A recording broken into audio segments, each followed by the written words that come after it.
Welcome back, artists.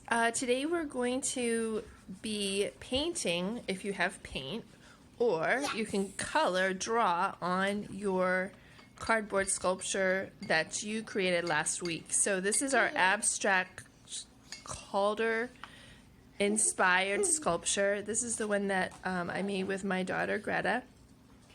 And Greta's sitting here, but she wasn't interested in doing the sculpture today. She's working on her own painting. So here she is working on her painting. Anyway, what I've done so far is I've gotten out some paints. And if you have paints, that's great. If you don't have paints, you can use markers. We have some permanent markers over here that we're going to use to do some details. You can also just use regular markers. The only issue with markers is that you won't be able to easily cover up any kind of, sometimes cardboard has printing on it already, and that will be hard to cover up, but that's okay. It's not a big deal. Anyway, you want to get a palette of some kind, and if you remember from the art classes, we always had palettes that were tiny little plastic plates. Well, here you are at home. You might have something like what we have, a little tray. This is going to work really well as a palette because it has separate little sections. So we have a section for purple and blue, another one for red, one for orange. We put yellow over here, green over on this side. We've got black in the center. So that's just so you can separate your colors and have everything out where you want it. So you want to do that first. Get your paints or your markers and set out something, each color that you're going to be using onto your palette, and we'll be right back. Now, the other thing I neglected to mention is that you're going to need a brush, and I have a medium-sized brush right here. Greta's using a skinnier brush, and that's if you want to do details, and that's fine. Once you've gotten your brush and your paints are out on your palette, you can start painting. So really you want to look at your sculpture and say, okay, how do I want to do this? Do I want to have a different color for each shape? Do I want to transition it from one shape color to another across one shape? Do I want to do one color on this side, a different color on the other side? Just look at it and decide what you want to do, and then you can get started. So I'm going to do one or two colors, and then we'll be right back. So here I have two different colors on here. I have a darker sort of pinky peach color, and then a lighter one.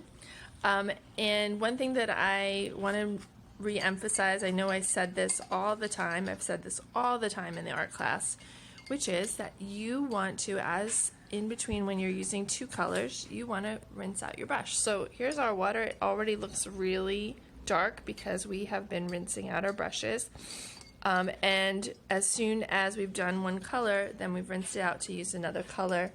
So I have used these two different shades of red. Now I'm going to use green. I definitely don't want to have red mixed in with the green because they're opposite colors. It would make my green turn brown. So you want to keep your paints nice and clean. And then the other thing that I noted as I'm doing this was that it was more, I don't know what the right word is, it was easier to do similar colors in one swoop. So I had enough paint at the moment to do this shape, and this shape, all the same color, and then I can switch to another color and do several shapes with that color. So I'm going to go do that and be right back. So here I have more of my shapes painted in, and I'm realizing as I'm doing one side, so you can tell that I was looking at this side first to get each of those shapes painted, and then when I flipped it over I realized there was a lot of shapes that I still need to do on this side. So you want to keep turning your sculpture around and making sure that you get every single one of those surfaces. If you've got a lot of different angles like mine has, you might miss something. Like I see that little shape right there that I need to do still. So I'm going to keep going with this, and we'll be back again in a minute. Alright, so I have my whole sculpture painted now. I look at all of the sides, and like I said, I kept turning it around to make sure that I didn't neglect to paint one of those surfaces. And you can also see that I did a little bit of mixing colors. There's a few colors that I mixed like this color, was totally mixed yellow and orange to get a darker orangey yellow.